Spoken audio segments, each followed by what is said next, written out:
Bonjour, je suis professeur Ounzar Bouchra. Je vais vous présenter un cours d'histologie qui fait partie du module d'embryologie-histologie. C'est un cours destiné aux étudiants S1 de la filière SV-STU. Donc ce cours d'histologie sera complété par un cours d'embryologie par la suite. Alors, qu'est-ce que l'histologie? Alors, l'histologie, c'est l'étude des tissus. Alors, ces tissus, ce sont des ensembles de cellules qui entrent eux-mêmes dans la constitution des organes. Alors, dans un organisme, vous savez qu'il y a différents niveaux d'organisation structurale. On a, par exemple, on va se placer dans l'exemple de notre corps, le corps humain. Notre corps, il est constitué de systèmes, d'appareils, donc comme l'appareil circulatoire, l'appareil, le système nerveux, etc., qui sont constitués de plusieurs organes, et chaque organe, comme par exemple le foie, les muscles, le cœur, etc., sont constitués de plusieurs catégories de tissus. Et donc ces tissus sont constitués de cellules, de structures différentes. Chaque cellule contient des organites, et les organites sont eux-mêmes constitués de plusieurs molécules qui font l'ensemble donc de la cellule, qui donne sa structure spéciale dans chaque catégorie de cellules. Donc, vous avez ici un schéma d'ensemble qui vous montre cette organisation. Alors, l'exemple présenté ici, c'est, vous reconnaissez donc quelques organes, le foie, l'estomac, les intestins. Donc, il s'agit du système digestif. Donc, vous avez un exemple d'organe ici, c'est l'estomac, qui est constitué de plusieurs catégories de tissus. Et donc, dans chaque tissu, on regarde chaque cellule, ce qu'elle contient comme organite et comme macromolécules qui lui donnent sa structure spéciale. Alors, donc, au cours de ce cours, on va présenter plusieurs catégories de tissus. Donc, on va à chaque fois se référer à des exemples précis de notre anatomie.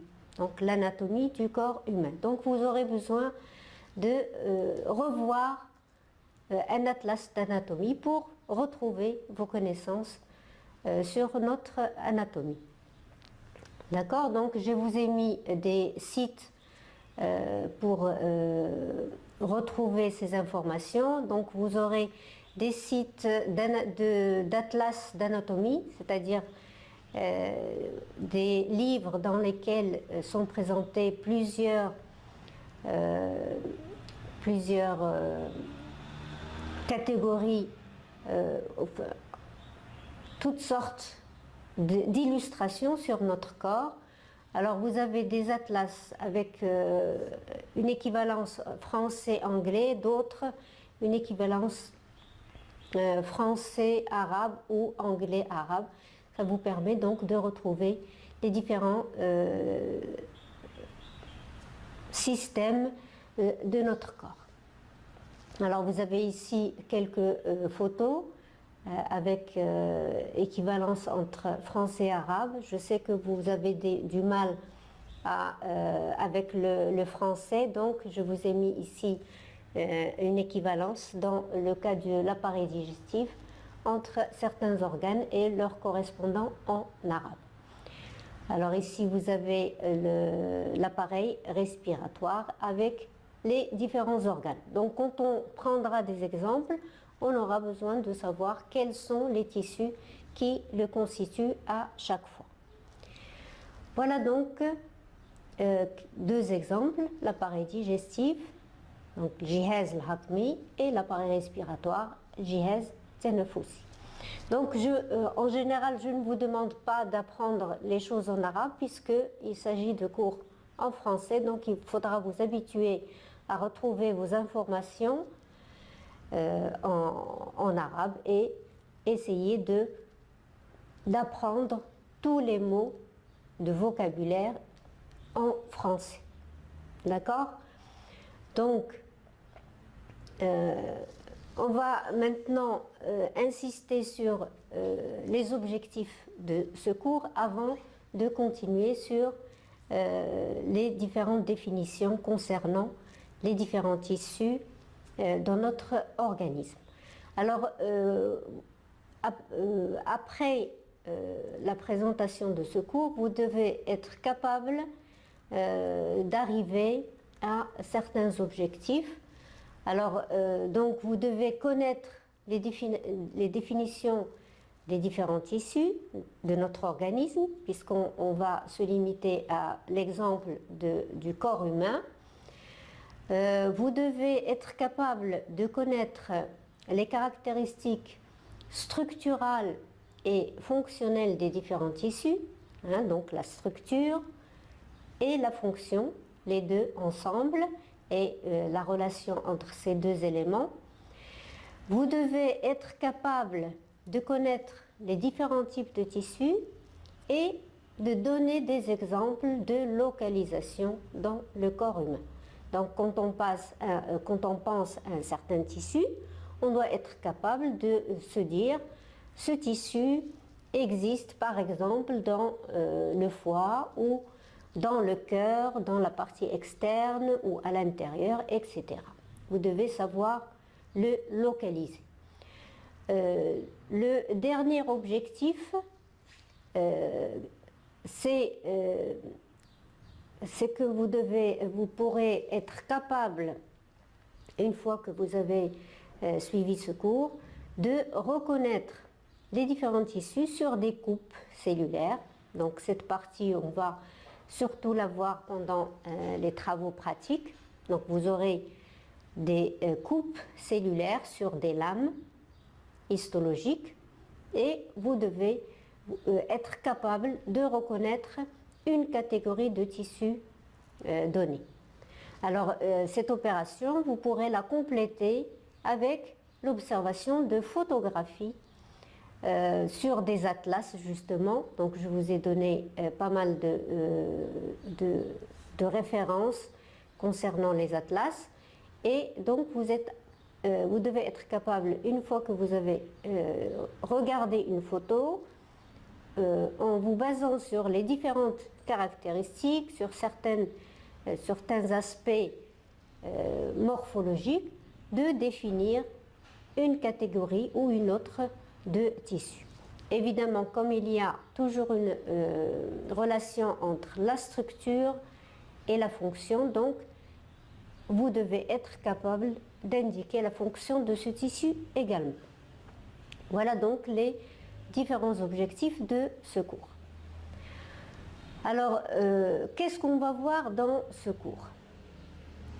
Alors donc, on va commencer par définir ce que c'est qu'un tissu et une fois qu'on a défini les différentes catégories de tissus, on va consacrer pratiquement un chapitre pour chaque catégorie.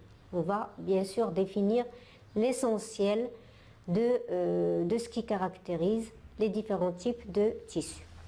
Donc un tissu, c'est un ensemble structural constitué par des cellules qui sont organisées ou agencées selon un mode particulier, évidemment, qui accomplissent une fonction ou plusieurs fonctions bien déterminées. Alors, la localisation des tissus est très importante parce qu'elle peut être variable. Donc, certains tissus forment parfois des ensembles bien délimités. Ils sont en général regroupés par des membranes. C'est le cas en particulier des tissus épithéliaux. On reviendra sur les exemples par la suite. Et ce qui détermine également un tissu, c'est la fonction. Donc en fonction des différents types de tissus, on peut avoir une fonction unique pour un ensemble de cellules, comme on peut avoir plusieurs catégories de cellules qui regroupent leurs fonctions. Donc on parle généralement d'une association quantitative et qualitative de la fonction des cellules qui composent ce tissu. Alors donc ce qui détermine également la fonction, c'est la présence de certaines molécules particulières, donc ce qui confère ou ce qui donne au tissu des caractéristiques biologiques bien déterminées. On parlera de molécules qui déterminent par exemple la possibilité de contact ou la présence de certaines molécules qui déterminent une fonction bien déterminée. Alors, pour l'étude des tissus, bien sûr, on se base sur des techniques dites histologiques. Vous reconnaissez ici le terme histologie qui montre l'étude des tissus. Donc on utilise des techniques bien déterminées pour l'étude des tissus. Donc en général, pour étudier un tissu, donc on doit prélever un morceau de ce tissu pour pouvoir l'étudier. Alors l'étude se fait après observation, soit sur des cellules entières, si le tissu est constitué de quelques cellules seulement. Alors les cellules peuvent être vivantes ou alors on peut faire ce qu'on appelle des cultures qu'on peut préparer sur des lames. Alors vous connaissez l'exemple de la préparation des frottis, le frottis de sang, frottis sanguin, la taja, frottis cervical, etc. Ou alors on peut avoir besoin de préparer un échantillon réduit pour pouvoir l'étudier. Donc dans ces cas-là, si on part d'un organe, on doit pouvoir le découper pour avoir un échantillon pour faciliter l'observation, soit en microscopie optique, soit en microscopie électronique. Donc ce sont ces techniques-là qu'on appelle techniques histologiques. Ça nécessite des protocoles bien déterminés, adéquates et précises, soit pour l'observation en microscopie optique, soit en microscopie électronique. Donc c'est un chapitre qui sera traité en biologie cellulaire, donc un chapitre sur la préparation des échantillons pour l'observation soit en microscopie optique, soit en microscopie électronique. Alors,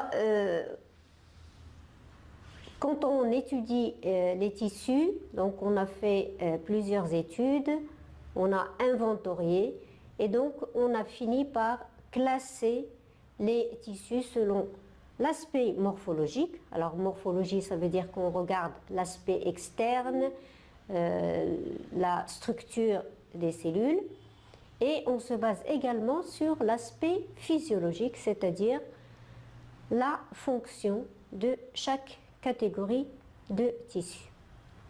Alors ça nous permet donc de voir la structure en microscopie optique, l'ultrastructure en microscopie avec la microscopie électronique, donc ce qui nous permet d'observer principalement les organites. Et pour l'observation, pour étudier les caractéristiques biologiques, on se base sur l'étude des macromolécules spécifiques.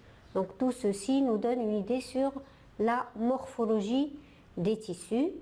Ensuite, on établit une relation entre la structure, donc la présence par exemple de certains organites, reflète une fonction bien précise, et donc ça nous permet de faire le lien avec les fonctions des différents tissus. Donc c'est ainsi qu'on a pu établir les grands groupes de tissus, à savoir les tissus épithéliaux, les tissus conjonctifs, les tissus musculaires et les tissus nerveux. Dans chaque catégorie, on a par exemple dans les tissus épithéliaux deux grandes catégories de tissus épithéliaux, tissus de revêtement et des tissus glandulaires. Alors pour mémoriser ces différents éléments, vous voyez les termes. Revêtement, ça veut dire que c'est comme une couverture. Voilà. Glandulaire, ça veut dire qu'il y a des glandes, production de substances qui sont sécrétées par ces tissus. Alors vous avez les tissus conjonctifs qui sont de plusieurs catégories, donc on reviendra sur les plus importants d'entre eux.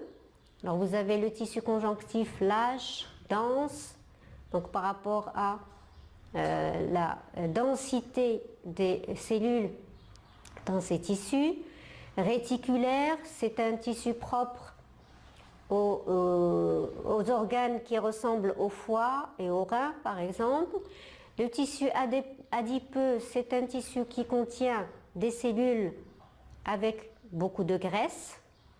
Les tissus cartilagineux, c'est dans les os par exemple. Vous avez les cartilages et les os, et vous avez le tissu sanguin qui est constitué des éléments figurés du sang. Alors dans la troisième catégorie de tissus, vous avez les tissus musculaires avec trois catégories, le muscle lisse, squelettique et cardiaque. Donc cardiaque, c'est relatif au cœur, et vous avez le tissu nerveux avec les deux catégories centrale et périphérique. Donc on reviendra sur chaque catégorie de ces tissus sous forme de chapitres bien détaillés pour certains d'entre eux. Alors revenons maintenant à la notion de tissu. Alors quand on veut étudier un tissu, on doit s'occuper de deux éléments principaux. Alors l'élément principal, c'est les cellules. Donc je vous l'ai dit tout à l'heure, on doit avoir une idée sur la morphologie des cellules.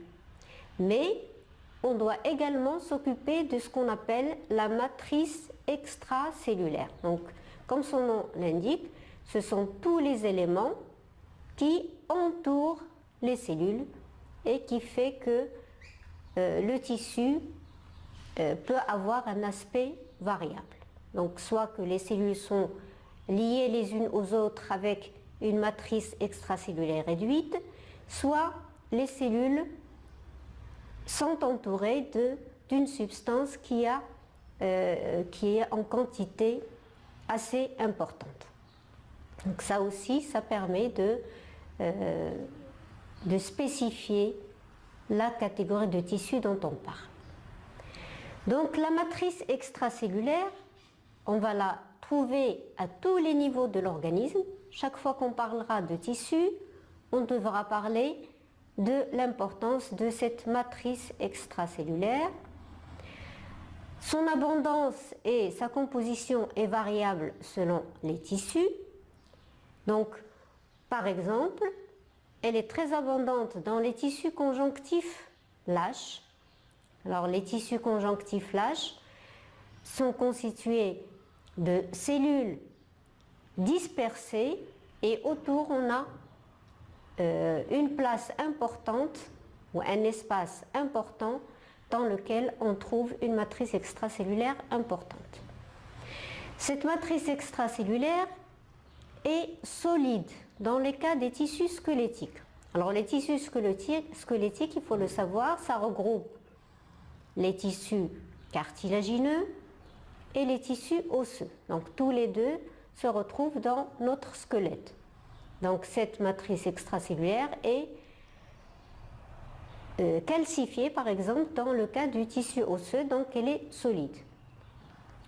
Dans le cas des tissus épithéliaux, la matrice extracellulaire est très peu abondante, c'est-à-dire qu'on la trouve en petite quantité, parce que justement dans cette catégorie de cellules, de tissus, les cellules sont très proches les uns aux autres et donc ça laisse très peu d'espace pour cette matrice extracellulaire.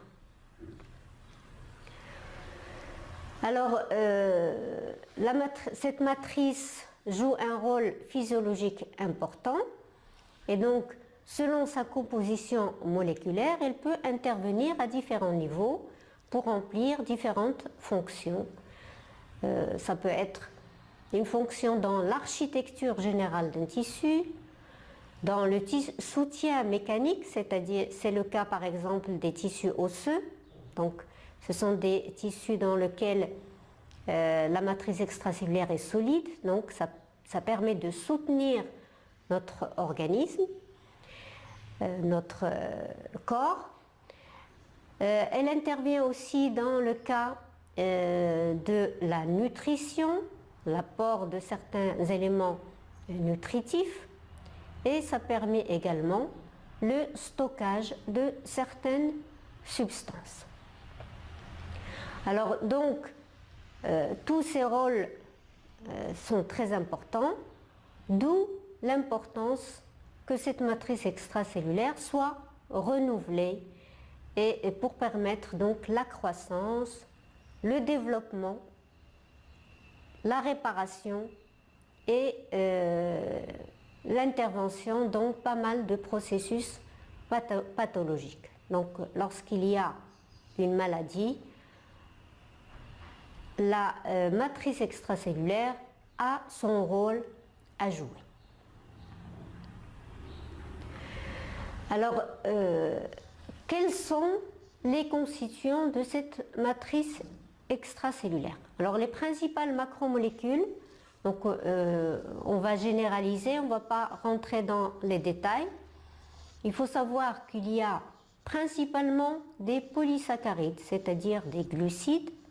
Alors, je vous ai donné quelques noms que vous aurez l'occasion de voir lorsqu'on parlera avec précision de ces molécules et leur intervention à différents niveaux physiologiques. Et vous avez comme autre principale macromolécule des protéines qui sont de deux catégories. Alors vous avez les protéines fibreuses de structure, donc avec les exemples de collagène et d'élastine. Le collagène, c'est un mot que vous connaissez, je suppose. C'est un principal constituant de la peau. Dans une peau jeune, le collagène est en assez grande quantité, donc ça permet à la peau de rester bien lisse, bien tendue. Donc avec l'âge, la quantité de ce collagène diminue et donc ça donne la formation des rides. Alors vous avez également des protéines fibreuses de type adhérence, c'est-à-dire des protéines qui permettent le lien entre les cellules. Adhérence veut dire que ça permet donc de coller certaines structures à d'autres. Donc vous avez également le nom de certaines protéines qu'on peut retrouver dans la bibliographie. Alors donc tout ceci nous montre le rôle important que peut avoir la matrice extracellulaire, aussi bien dans les interactions cellule-cellule qu'avec les interactions entre les cellules et cette matrice extracellulaire.